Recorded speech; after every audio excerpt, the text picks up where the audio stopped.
people! Tudo bem com vocês? Joia! Gisele Dalpai falando diretamente da Grande Londres.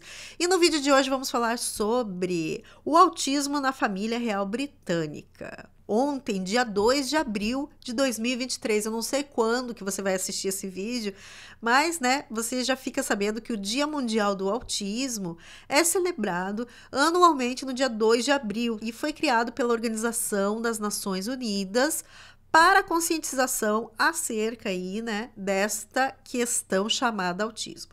Não vamos falar sobre autismo nesse vídeo, até porque já foi essa fase aqui do canal. Para quem não sabe, eu tenho dois meninos, William e Thomas, são diagnosticados no espectro autista. E uma fase desse canal foi falando sobre o autismo, tá? Mas eu não quero falar sobre o autismo nesse vídeo, eu quero falar sobre o Príncipe John, porque o autismo esteve sim presente na família real britânica e por que talvez não dizer que ele está presente na família real britânica? O autismo não tem cara, né? E aí, sabe aquela história? Nossa, mas nem parece autista? Pois é. Então, quem diz que algum membro da família real britânica não possa estar dentro do espectro autista? Pode, porém, é um autismo de alto funcionamento. Por que eu digo que pode? Porque o autismo está ali na família e o autismo ele também é genético. Então, né, sendo aí o Príncipe John, que a gente já vai falar para vocês, assim, alta probabilidade dele ser autista, a própria princesa Beatriz já, né, divulgando que ela tem dislexia. A epilepsia tá dentro da família, um dos filhos da Rainha Vitória também tinha epilepsia, que tá muito relacionado aí com o autismo. Então, assim, é provável que, né, uma hora ou outra, também uma criança possa aí estar, né, aparecendo. E a minha curiosidade seria como que eles vão agir dessa forma, porque com o Príncipe John foi o quê? Ele foi escondido, né, do público, porque ninguém acabou vendo ele, porque ele não tinha condições de fazer todo o protocolo que precisa ser feito, porque ele não seguia as regras, né? Ele era ele mesmo. Gente, eu tenho um filme que fala sobre o Príncipe John, é esse filme aqui, The Lost Prince, o Príncipe Perdido, que eu falo que deveria se chamar o Príncipe Escondido, né? Porque eles realmente esconderam o príncipe, assim, da vista do público. É um filme muito emocionante, eu assisti só agora que eu consegui assistir ele. Eu já comprei esse DVD há muitos anos, eu acho que já faz uns 2 anos que eu tenho esse DVD, mas eu nunca tive coragem de assistir. Mães de crianças autistas irão me entender. E eu estava certa, porque eu chorei horrores no final desse filme. Eu chorei horrores. E olha que eu estou numa fase, assim, super bem, assim, tá? Eu estou bem fortalecida com essa questão. Esse filme é dividido em 2 partes, tá? O príncipe, nessa fase, quando eles descobrem a epilepsia da criança, em torno de 4 anos, e aí mais os outros atores que daí vão estar interpretando quando ele tinha 13 anos, né? A época que ele faleceu. Ah, não é spoiler, tá, gente? Aqui é histórico, todo mundo vai saber. A mesma coisa que você assistir o filme do Kennedy e falar, você contou o final que ele morre no final. Gente, o Kennedy morre, né? Esse aqui é irmão do pai da Rainha Elizabeth, então é o tio da Rainha Elizabeth. Ele é o irmão mais novo de 5 filhos do rei George e da Rainha Mary. Então, ele tinha 5 irmãos, né? Ele era o mais novo, e nessa foto você consegue ver o príncipe Albert, que é o pai da Rainha Elizabeth, o príncipe John, que é o John, mais o caçula, né? O príncipe Henry, a princesa Mary, o príncipe Edward, que vai ser o futuro rei Edward VIII, e o George. Você pode ver que o George e o John, eles têm uma idade muito próxima. Desse filme só aparece mesmo, então, a relação do John com o George, tá? Que é o irmão mais próximo em idade dele. E aí, nesse filme, conta a dificuldade de toda a família real querendo ser alguma coisa, ou não querendo ser, ou, sabe, por exemplo, que nem o George, ele foi enviado para uma escola da Marinha, e ele tinha que acordar de madrugada para ir fazer os treinamentos, e ele detestava aquilo, e ele pediu pro pai, pelo amor de Deus, me tira dessa escola, porque eu não quero, meu negócio é artes, é escrita, e o pai pé da cara, falando, não, você vai para essa escola. Mais ou menos o que aconteceu com o Charles, né, que ele foi para uma escola que o príncipe Philip queria que ele fosse, né, tal. Então, ele detestava aquela escola, o George, né? O que ele fala no final desse filme é maravilhoso, assim. E daí que eu me acabei de chorar, assim. Por quê? Porque determinadas partes do filme aparece o John falando, ele é retratado como uma criança que fala super bem, assim, tá? Só que ele fala as verdades, ele não tem filtro. E ele fala o que ele acha, ele faz o que ele, né, ele realmente não tem freio. E o George fala assim, o John foi a única pessoa dessa família que pôde ser o que quis ser. Ele era ele. Nossa, eu comecei a chorar muito, porque é verdade, ele não tinha, sabe, ele era o que ele era, ele não tinha máscaras, né? Ele não conseguia, né, ser subordinado. Você tem que fazer isso, você tem que fazer aquilo. Não, não quero. Se eu quiser marchar aqui, feito uma marcha soldado, eu vou fazer. Então, não é aquela coisa, você tem que fazer, você tem, né? Então, essa frase dele no final do filme acho que acabou, assim, realmente comigo. Bom, mas vamos falar um pouquinho do Príncipe John, então. Bom, o Príncipe John, como eu falei pra vocês, então, ele é o 6º filho, caçula, de 6 filhos do rei George e da rainha Mary. Em 1909, que descobriu-se que John tinha epilepsia. Ele tinha por volta de 4 aninhos, tá? À medida, assim, que a condição dele piorava, ele foi enviado para morar em Sandringham House, em 1916. E foi mantido longe dos olhos do público. Lá ele foi cuidado por sua governanta e babá Lala e fez amizade com as crianças locais que sua mãe reuniu para serem seus companheiros de brincadeira. Muitas pessoas falam que ele foi abandonado, que ele ficou em questões assim de, sabe, abandono, o que não é verdade. Por quê? Porque já foram feitos vários documentários explicando isso, que ele realmente foi afastado dos olhos do público. O que acontece é que ele teve toda uma estrutura para ele, né? Para ele estar fazendo tudo aquilo que ele gostava. Segundo o filme, não sei se é verdade, mas o filme mostra o quanto que ele gostava de jardinagem. Então ele ficava com as flores, né? E ali onde ele morava, nada melhor do que era bem campo, né? Então, bem diferente, por exemplo, dele estar vivendo em Londres. E ele morreu bem nesse lugar mesmo onde ele morou, né? Em Sandringham, que era onde a rainha Elizabeth passava os invernos, tá? Em 1919, ele teve uma grave convulsão e aí foi enterrado por volta ali da igreja de Santa Maria Madalena, que é aquela igreja do final de ano que sempre aparece a rainha saindo, né? E a família real que faz todo aquele percurso. Então ele foi enterrado ali por perto desta igreja, tá? A doença dele só foi divulgada ao público em geral após a sua morte. A epilepsia nessa época de 1900 e fumaça, tá? Ela não era como nos dias de hoje. Quando você fala, fulano tem epilepsia, né? Tipo assim, ok. Mas antigamente a epilepsia, ela tinha um estigma muito forte, assim, vamos falar sobre isso, porque principalmente sendo da família real. Primeiro que a família real tem que ser perfeitinha, né? Não pode ter nada de, oh, meu Deus do céu. E aí, como era uma questão que não se conhecia ao certo que era epilepsia, então eles colocavam muito como sendo algo ruim, não tinha por que assim ser divulgado e eles nem queriam que fosse divulgados.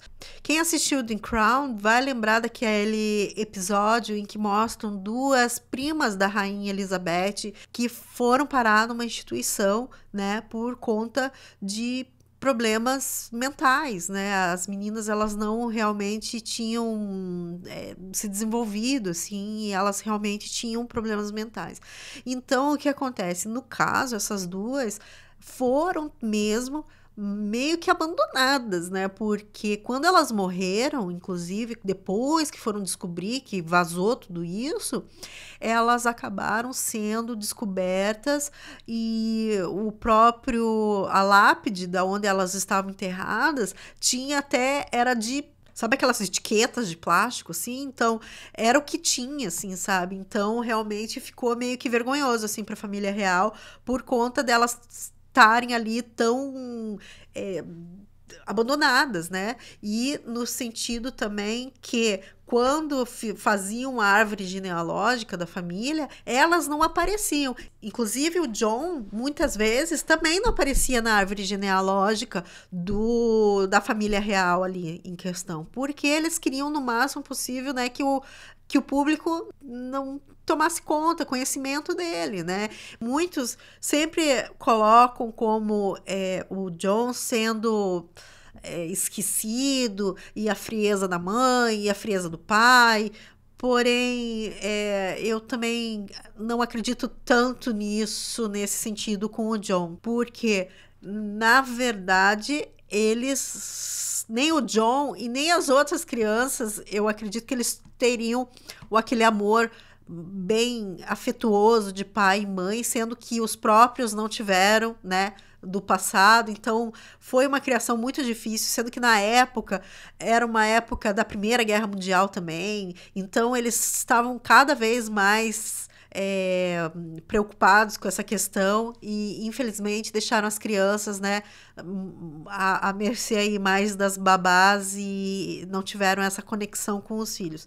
Esse filme inclusive mostra a fase em que a família real tinha o sobrenome alemão e como a Alemanha era o inimigo principal da Primeira Guerra Mundial, os próprios ingleses estavam questionando isso. Peraí, mas como assim nós estamos lutando pela família alemã, né? Tipo assim, a família real britânica é alemã. E aí eles mudam o nome, né? Que era Saxe-Coburgo-Gotha, que é bem alemão, para a Casa de Windsor. Então, eles mudam totalmente o nome da família, por isso que a partir de agora, por exemplo, o nome da família real é Windsor. Só que lá em 1917, o nome da família e do príncipe e princesas era Saxe-Coburgo-Gotha, que é bem alemão. Então, imagina os soldados lá na Primeira Guerra lutando contra os alemães e falando, peraí, mas o nosso rei é o Saxe-Coburgo-Gotha, que é um alemão. Então, ficou meio confuso. Então, por conta disso, eles mudaram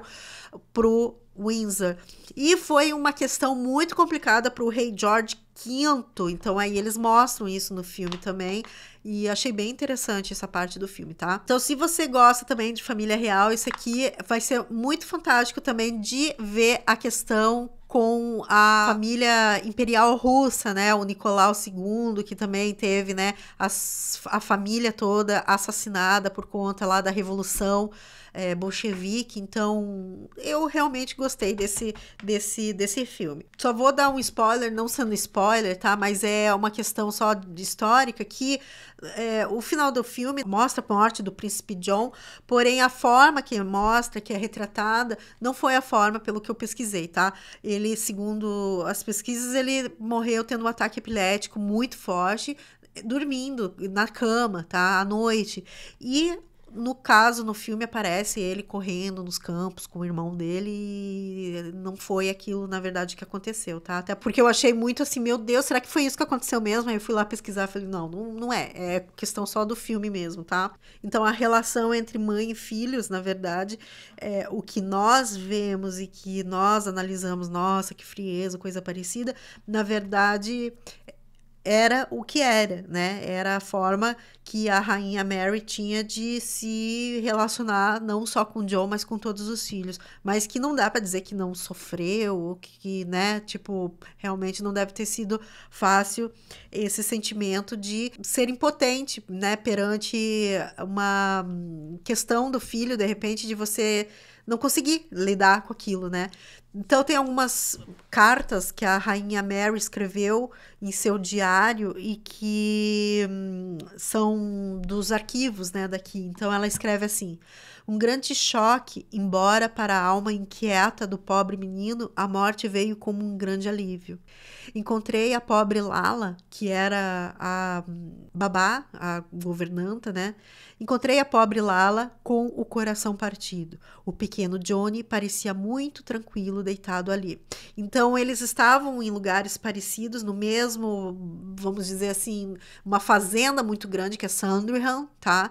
Muito grande, só que tem a casa principal e ele vivia num lugar mais afastado, assim, tá? Então, por isso que foi tudo feito ali. A sorte, entre aspas, né, é que a mãe estava ali presente no momento que ele morreu, né? Se não estivesse ali, talvez ela não conseguisse ter dado esse último adeus ao próprio filho, né? Aliás, inclusive, é muito interessante a história de cada um dos filhos da rainha Mary com o George V. Porque esse George, por exemplo, que a gente fala, ele era piloto de avião e aí ele morreu em um acidente de avião. O Edward, né, teve essa questão de abdicar o trono. O pai da rainha Elizabeth era gago, era gago. Bom, enfim, mas isso é tema para outro vídeo, né? Mas todos os filhos realmente tiveram uma história bem interessante. Tem uma carta também que a rainha Mary escreveu para uma velha amiga que diz assim: para John é um grande alívio, pois, estou falando sobre a morte dele, né? Para ele é um grande alívio, pois sua doença estava piorando à medida que envelhecia, e assim ele foi poupado de muito sofrimento. Não posso dizer o quanto nos sentimos gratos a Deus por tê-lo levado de maneira tão pacífica. Pacífica mais ou menos, né? Porque ele devia ter tido um ataque muito forte de epilepsia, né? Mas vai dizer isso para uma mãe, né? George descreveu a morte do seu filho simplesmente como a maior misericórdia possível, ou seja, tipo, eles encararam isso como um livramento, assim, no sentido da dor, né? E quantas pessoas não passam por isso, de ver um ente querido sofrendo por uma doença muito, né? E aí você fala assim, pô, descansou, né? Agora descansou, parou de lutar, agora descansou. Não, mas não deve ser fácil no papel de mãe ver isso. Olha, vou te falar, viu? Nossa. Bom, gente, então é isso. Tá aí a questão do autismo na família real, o mais conhecido de todos, há pouco tempo, na verdade, né? Porque o autismo em si também é uma questão, vamos dizer assim, nova, né? Porque até tempos atrás ele era tratado, por exemplo, como esquizofrenia. Então, é para frente que se anda, é preciso realmente que tenha esses dias de conscientização para que as pessoas entendam um pouco melhor sobre o autismo.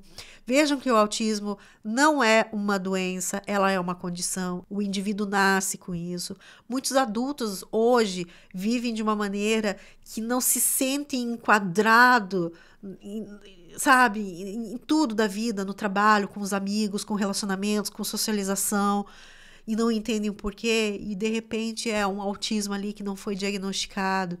O diagnóstico, sempre digo, não muda nada, só responde muitas coisas. Por isso que diagnóstico é vida. Não muda nada na vida de uma pessoa, ela simplesmente, o diagnóstico explica muitas questões. É muito comum pais de crianças autistas, depois do autismo do filho ou da filha ser descoberto, né, vir o diagnóstico, os próprios pais acabam, peraí, mas por isso que agora eu sinto que, né, a minha dificuldade com relacionamento, as minhas dificuldades com isso, com aquilo, né, e aí se diagnosticam, né, com um médico, claro, tal, mas aí passam a entender, pô, é por isso que eu sofri tanto na minha adolescência, na minha infância, né? E agora isso explica também o porquê que meu filho é autista e não tem como fugir disso, na verdade, né? O nome disso é genética, né? Então é isso, gente. Espero que vocês tenham gostado do vídeo. Fica aí essa dica de filme para vocês. O Príncipe Perdido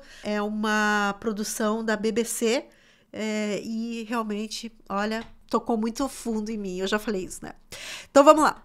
Um beijo para todo mundo, espero que vocês tenham gostado do vídeo. Se gostou, não deixe de dar um joinha, me siga lá no Instagram Grid Londres e nos vemos no próximo vídeo, ok?